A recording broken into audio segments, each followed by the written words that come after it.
listening to Jai Long, and this is Make Your Break.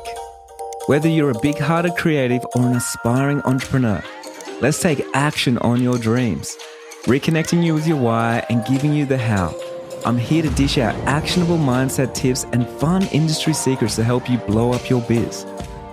From eye-opening reality checks to motivational gold, no two episodes are ever the same. So tune in weekly, skip the FOMO, and let's dive into the deep together. Hey, welcome back to the show. I'm excited that you're here. Last week's episode, if you didn't listen to that one on money mindset, I suggest you go back and have a listen. It actually got a good response and a lot of people downloaded it. I'm really proud of it. It was a lot of fun, but I think a lot of us, we don't really talk about or immerse ourselves too much in money mindset. Money is a subject, money education and things like that. So it's really important. Hey, today I'm really, really excited. You know me, I'm always excited about basically everything. But Meleah Richards, she came to our studio, joined me, and she joined the podcast, which is really cool. I haven't actually done an in-person interview in a long time, so I was really excited about that.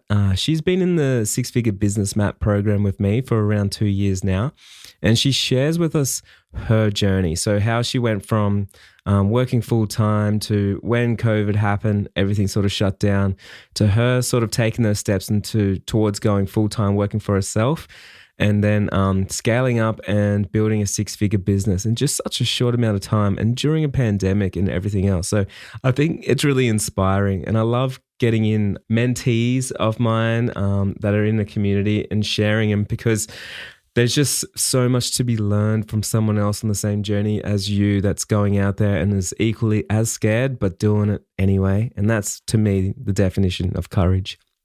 Hey, before we get into today's episode, I do have my big event coming up soon, Wedding Photography 2.0. It's going to be a lot of fun. It's at the end of May. I'll be a speaker. I'm talking about must-know strategies to maximize your impact. We have New York Times best-selling author and marketing expert Donald Miller, and he's talking about how to build a brand for the future, which is insanely important. We have wedding photographer and Mia speaking on how to create intentional content. She's absolutely incredible what she does, and she's so intentional with her feed and the work that she curates for her business and everything. So it's going to be incredibly valuable. My wife, Lilu Lennart, is going to be talking about how to convert website traffic into leads. So she's a website and brand specialist, and having her there is going to be game changer. And of course, we got Megan Brown. We're doing a documentary with her, and it's all kicking off at the moment, so it's a lot of fun. She's going to see if she can book her first destination wedding, and we're recording the whole thing to sort of show you that dreams are possible and we can do this kind of stuff, and how fun it is to be in business and how we can sort of push our comfort zones and all those type of things. So I'm really excited about this. For signing up, you'll also get a exclusive $1,000 USD bonus to a whole lot of discount codes to Lilu's websites and to Pick Time and to a whole lot of my favorite brands and stuff like that, and also to my shop as well.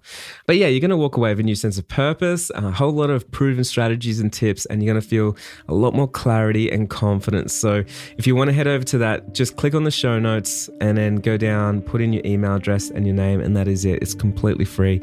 Make sure you join that Facebook group and make sure you join us live. It's going to be so much fun. So let's get into today's episode.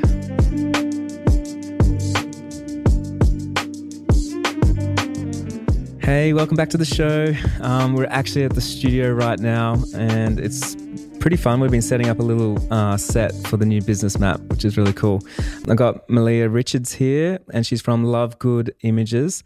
She's been in the business map for about 2 years now, and I first met her, I think, in about 2017, but maybe 2018, at a workshop that I did in Melbourne. And today, she's on the podcast to share some stories with us, share her journey, and give us any tips and tricks on how she got from where she was to where she is today. So, hey, how are you? Hi, Jai. I'm good. How are you? Are you nervous? Super. It's always funny, like watching how nervous everyone gets when they get in front of a microphone, especially with lights and cameras on you right now. Yeah, I usually like to hide on the other side of the camera, so it's a lot. Yeah, I think a lot of photographers do. I want to sort of unpack your journey a little bit, because just to sort of summarize, like, what I have seen you do in the last few years is you were a full-time flight attendant and then you quit your job in November. You went full-time as a wedding photographer. You hit six figures and then you've done it again, but in half the amount of time. All of that happened over the last couple of years and you've been putting in so much work. So maybe if you want to, from your words, bring me back and take me through that journey. Yeah, okay. That's a long time. So just start when you're born. Yeah. So back in 1991, no, there I'm kidding. is. That just gives away how old I am. But I was originally doing photography kind of as a side thing. I just really loved it. I had a friend ask me to do their wedding in 2016 and I was super nervous, petrified that I was going to miss the moments and things like that. But totally. Yeah. So a friend just came out of nowhere and said, can you shoot my wedding? Yeah. And you're like, okay. Yeah. Okay, cool. Exactly how it happened. And I was really excited, really nervous, and I decided to give it a go and I absolutely loved it. So you were doing photography then? Yeah. Just not weddings at all? Just not weddings. I was shooting little engagement shoots and some family things and kind of anything that I could. And your friend was like, I love that work. Yeah. You should shoot my wedding. Yeah. That's cool. Yeah. So she gave me a go. I think I did pretty good. Mm-hmm. And from then I think I got the bug and just was like, this is what I want to do. Yeah. But kind of took me a long time to get back to it.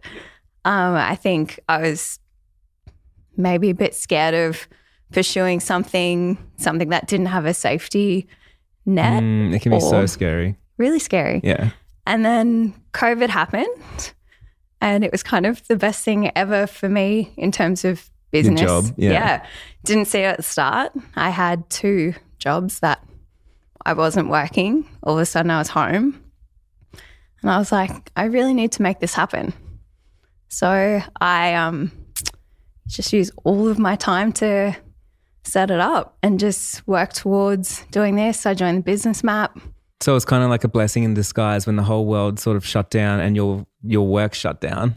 Yeah. And it freed up the time for you to go after your dreams. Definitely. Yeah. So yeah, it was. It probably didn't feel like that at the time though, huh? No, it was really scary. Went from being used to trying to, because I was still, I was second shooting and had my foot in the door and I was doing other wedding things. Yeah. I had a few of mine in the background and I was trying to build up. Then COVID hit, everything went. And I was kind of like, oh no, I'm back at the start again. Used to. Did you actually lose your job or you just sort of like put on hold for a little bit? Kind of put on hold. Yeah. Yeah. So you sort of had it there and you could go back to it, but. Yeah. Yeah. But I'm so much happier now. Yeah. That I'm doing this full time and that I took the leap. And once I decided to do this and this alone, like I put everything into it and I've like, it's been way more fruitful, I guess, if that's the word, like just focusing on what I want, going after it. Mm-hmm.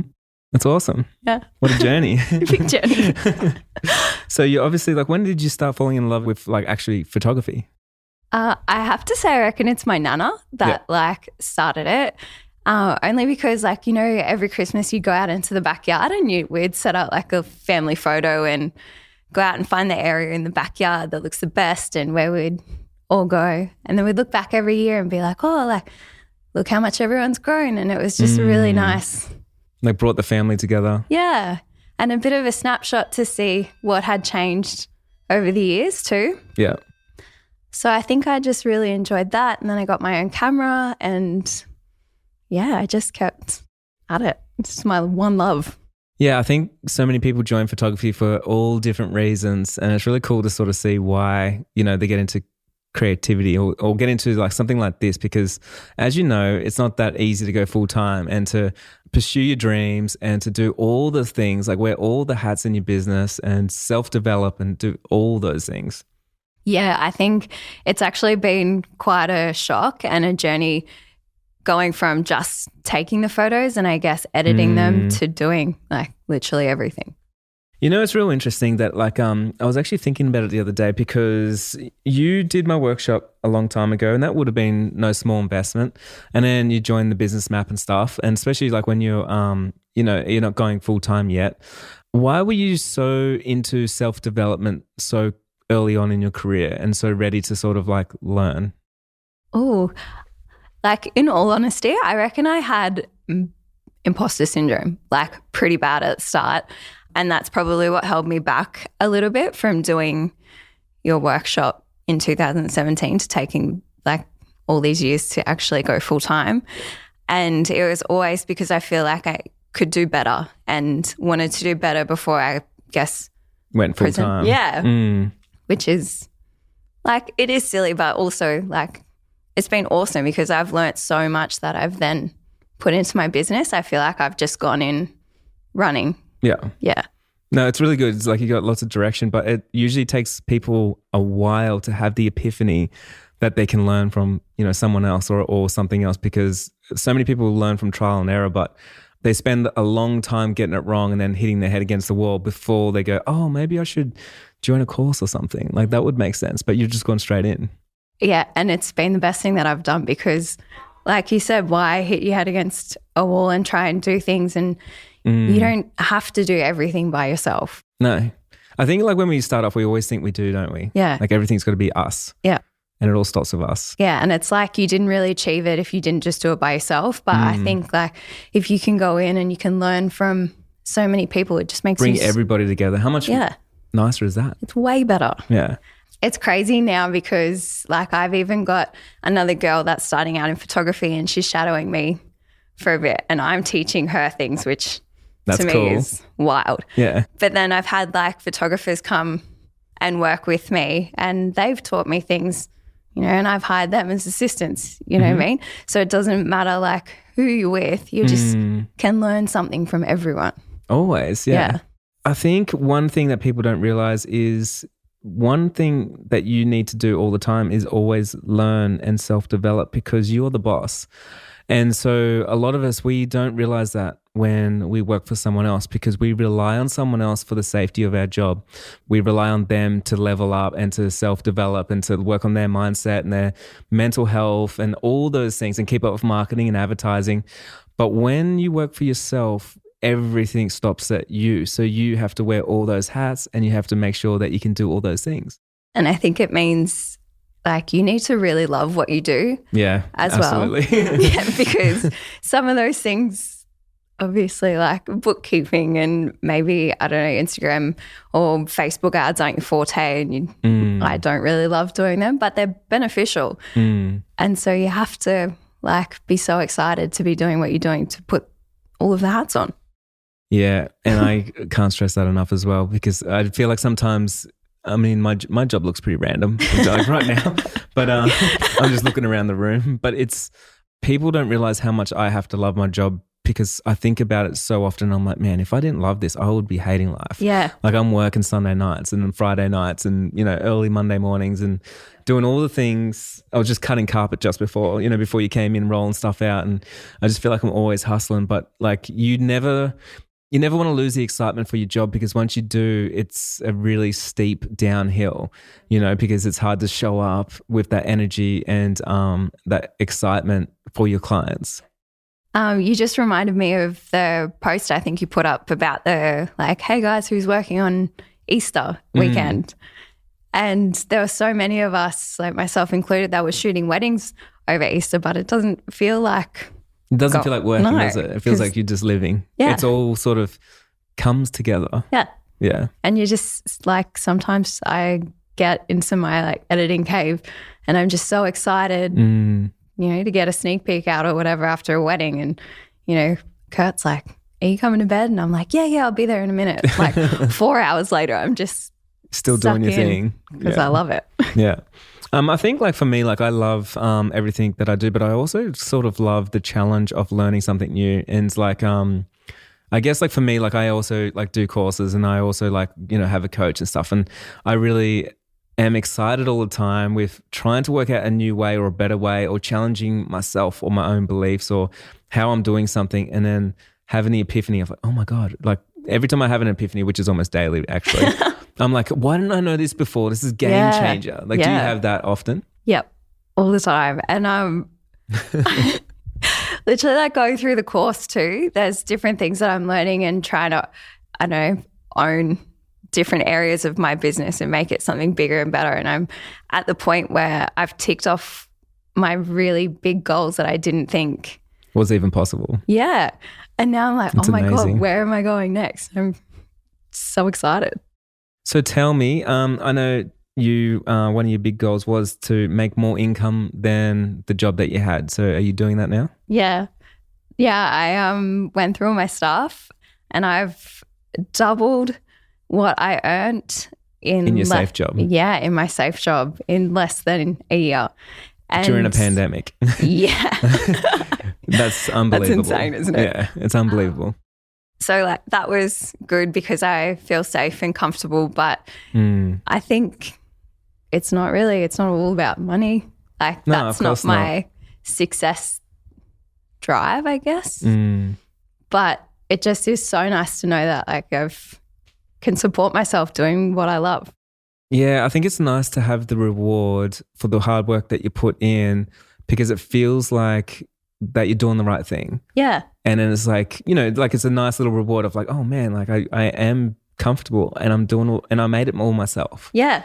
Which is really cool. Yeah. And you did all that. I did all that. Which is amazing. Crazy. It's so amazing. So I do want to ask, we want to give all the listeners like a few tips and things that you've kind of overcome and gone through and what's really helped you, I guess, hit those unrealistic goals. So do you have any things that sort of come to mind that you're like, oh my God, yes, this thing? Yeah. I think the biggest thing for me was like, if you know what you want to do or you think you know what you want to do, there are no rules or things that for me, there was always an excuse for why I couldn't start my business straight away or do something. But if you take all of that away and you know that that's what you want to do, you got to just go for it because you have to make it work then. And I think that just going after your goals and not letting other people's thoughts or expectations on what you should be doing get in the way of that. That makes a lot of sense. Yeah. Massive. It's the rules things. Like where do all these rules come from? Yeah. I don't know. And why do we abide by them? I have no idea. The amount of times when people send me something saying like, Jai, you got to follow this rule. Or like someone told me the other day, Jai, like someone does that meet industry standards? And I'm like, where's this rule book you're talking about? So what standard? Are you talking about your standards right now? Like you send me the website of the standards and I'll have a read. Yeah. I've never seen it. I've never seen it. And then like with photographers, like of course there's rules because we go to university, we go to college and stuff like that. And then a professor will give us rules and then those rules will guide us to make a better photo. But a lot of the times I do think it like really does restrict you with what you can create. I went to a college for like 3 days before I was like, no, this is no good for me. But yeah, I think like once you're free and you realize that if there is no rules, you're making your own rules because you're the boss. You're making your own rule book for your own business on how you want things to be ran, on when you want to work, how you want to work, how much you want to charge, like all those things. Like it kind of opens up a lot of doors for you. Definitely. And like I think talking about rules and stuff, I think it's way more known now to bring your personality to work and, make your business like you're your business. But I I did business at university and it was like, cool. Yeah, show up, like be super professional. And there's different ways of being professional. And people want to book you because you're a photographer, they're hanging out with you all day. Well, like one thing that you're saying there, and I've always thought this, it's like if everyone in the classroom is reading the same book, everyone's going to do the same thing. So if you got a whole classroom and let's say it's just business and it's like you have to show professional, you got to wear a suit. It's really easy to stand out, which is what you want to do in business by just not doing what everyone else is doing. Yep. Definitely. Just doing it differently. And so even in business, like so many people have told me like, Jai, this is how you got to do a podcast. This is what you got to do here and there and this. And I'm like, yeah, I know those the rules that you go by. The reason why I can stand out is because I'm not doing those rules. Yeah. And that's why everyone wants to tune in to listen to you instead because you're telling their different truth. Yeah. Like the thing that people want to hear. Yeah. So here's the rules you should be listening to. Yeah. New rules. Have you got another one for us? Another big thing that that you would have loved to hear 2 years ago? Definitely it's all about mindset. Mm-hmm. And I think it's just been little things along the way. Like I think I'm a massive people pleaser, and you're not going to please everyone, and you have to go out and do what you want to do. And people are going to book you because they need a photographer, not because you're their friend as well. Like a big thing that I had to really overcome was like, these people are booking me because they like my photos. I don't have to discount everything. I don't know if that's like... It's a big thing. It's just that was like a massive mindset shift for me. And I think something, I don't know if this is related or if I'm just rambling, but something that you said, I don't know, when we caught up a while ago, was it was talking about telling people what your job is. So I was a flight attendant for a while and a photographer, and I'd tell people that when they ask, hey, what do you do? And then everyone get caught up on, oh, you're a flight attendant, but it was never what I wanted to talk about because I'm not passionate about it. So then I started going out and being like, no, this is what I do. Like, hey, I'm a photographer. I shoot weddings. How awesome is that? And the more I told people what I did, the more word got around, and I think that's amazing. Oh, and I just had one more thing that I thought of. Yeah, of course. Back to like a inferiority thing as well. Doing styled shoots, massive. During lockdown, when we had nothing to do, I reached out to a really big bridal company just to see if like I could shoot some dresses for them and create a big thing. And I networked with all these people that I thought were like way above me. But I made all this awesome content for everyone. And I think it just put me in a good position with a lot of other people in the industry. I made heaps of friends, got heaps of content out of it, got to show everyone what I wanted to shoot. Yeah. That's a game changer. Yeah, it was a game changer. Yeah. It's funny how it's like there's so many little things, isn't it? Yeah. You know, like little things like that. And then it's like, oh my God, like why didn't I do this before? I know. You know, even just creating work for yourself, because so often we get caught up of like, got to create work for the clients and the clients want this and this is their brief and their Pinterest board and whatever. Yeah. But when you get to go out and create for yourself and for other people, you're just bringing value to other people. Exactly. Means you're getting a bigger inner circle. You're getting a lot more experience. You're getting a lot more friends. It's all upside. Yeah. Like at the end of the day, like from a selfish perspective, I've made all these friends who are also now referring me, but I've put all this content out of things that I want to shoot and I'm attracting my dream clients. So like there's literally no way to lose from putting yourself out there. Nothing to lose. Yeah, nothing to lose. Nothing to lose. Why do you think people don't put themselves out there? Scary as hell. Because you and I both know that most people don't. Yeah. And that's just like the reality of how we live right now. Yeah. You have to work for it because otherwise, like you're not going to go anywhere or get anything from sitting there and doing nothing. So if you're doing that, then obviously you're not going to get any results. You wanted more success than a lot of people want. Like you wanted to go full time. You wanted to, you know, make six figures, do all these things. Do you think you showed up differently because you had your big goals? Probably. Yeah. And you were able to like go and get uncomfortable and do those uncomfortable things. Because you go through all the uncomfortable things knowing that once you've done that, you're going to get that big result. And then you're probably going to go through more uncomfortable things to get to the next thing. Like you always have to keep challenging. But in my mind, I knew what I wanted my lifestyle to look like. Yeah. So you had like a vision. Yeah. I was like, I hate this 9 to 5, like living for your days off. That's not living. Yeah, living for the weekend. Yeah, that's so stupid. I mean, sorry, people like that. But I want to feel like I'm going to work and I'm so excited that it's not work. And I want to be able to organise my own days off and do my things in between, have balance. One of the things that you said before, Morgan and I were talking about this the other day, but it was like how everything comes down to mindset. And it's the one thing that you just brought up. It was like one of your big points. And a lot of people don't realize this, but like I see this even like in yourself right now. You say that you lost your job and then you joined a community and a course and then you went full time.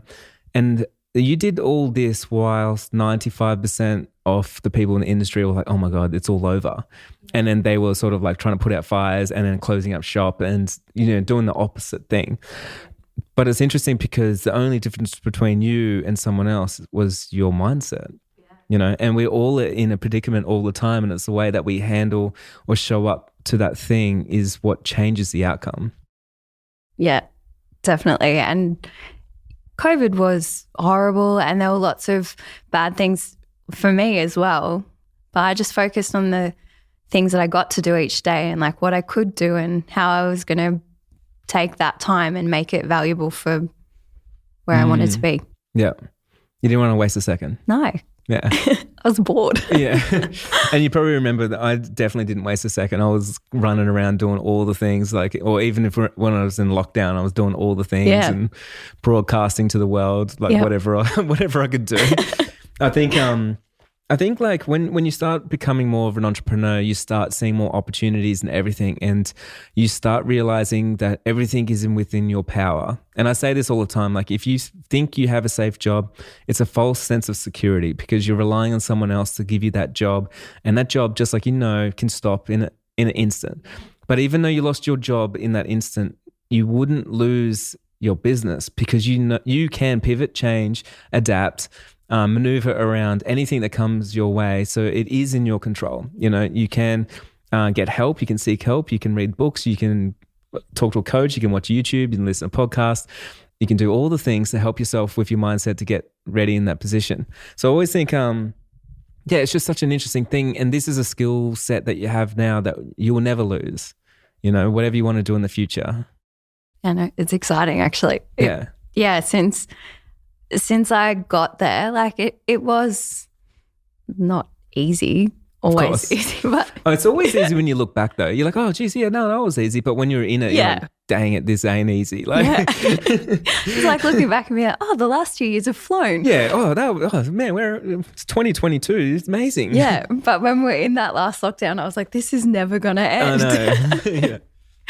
And I think that's the same with like looking forward now. I'm just excited for the next challenge, and I feel like I can overcome all those little hurdles and stuff because life threw us a massive challenge. And Well, you did overcome all those things. And one thing that I've always said is like, it's easy when the market's up and everything's perfect and everyone's a genius because everyone makes money. But as second it goes south and it becomes hard, it's really hard for you to make money or to do anything really because you don't have the skill set or you haven't gone through the things you needed to go through to have that resilience. So you do show up differently. So for you now, what you probably haven't realized yet is you've been working through and you've done well during unfavorable times, but when things go upwards again and things become easier, like you will experience so much more success and you won't even know why it feels so easy now compared to it was in 2021 and 2022. Yeah. Does that make sense? Yeah, definitely. Yeah. And I think like for me, I've been through quite a few cycles. So like I've seen it where it goes down and up and then I become like old man wise, but I'm like, yeah, like I know this won't just keep going up. And then when it goes down, I'm like, I know it won't just keep going down. And you kind of know where you're at all the time. So you feel less shaken up by the market and you feel like you can control your own market. You can feel like you control your own economy a lot more. Yeah. And I'm excited like for when things, and I mean they are already going up because people are booking, there's way more weddings than ever before.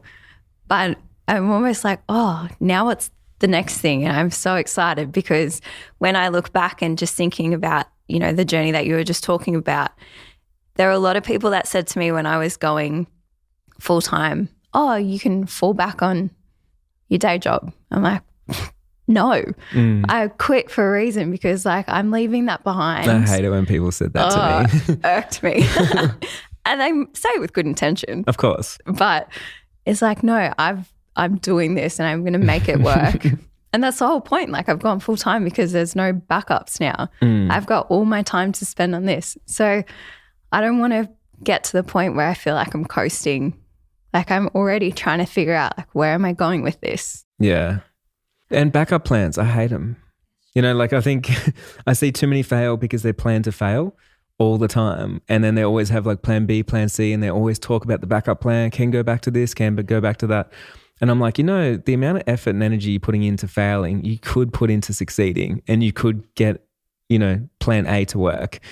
And that was me for a very long time, because I thought, oh, you know what, I'll go part-time and then I'll do this and it'll get bigger, but I'll still have that in the background. And it was. And I used to hear you say it and I was like, no, it's because I like doing that. But no, it was never because I just really liked doing it. It was just because I wanted to be safe. Yeah, of course. Safe is boring. It is boring, but I think it's there for a reason, and it's helped you and made it so you had a safe transition. And I think there's a lot of people listening right now that are like in this situation where they're like, oh man, I would love to quit my job one day, and I'm not ready yet. But I think we're all on our own journey, and we never have to feel bad about that journey. And then when you're ready to get dangerous, life happens for you. It gets pretty fun. It gets really fun. And as long as you're, I guess, working towards your goals, because it was like that hustle culture is bad. And I was literally, that was me. I was going to work, coming home, like trying to make things happen on the side. Just hustling for no reason, basically. Yeah.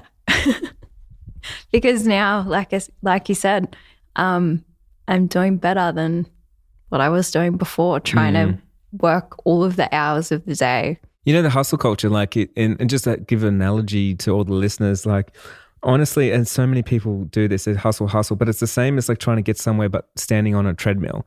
And then what we do on the treadmill is we're like, oh, I need to get there quicker because I'm not moving. So we start turning it up. And then after a while, you're burning all the calories and you're running out of steam real fast, but you're not going to get anywhere. You can turn it up as much as you want. And basically what this is about is being busy but not making an impact. So if you make an impact and you have the right strategies, then you can get off the treadmill and you can just walk. You don't need to even run, and you'll get there so much quicker. Yeah. Work smarter, not harder. Yeah.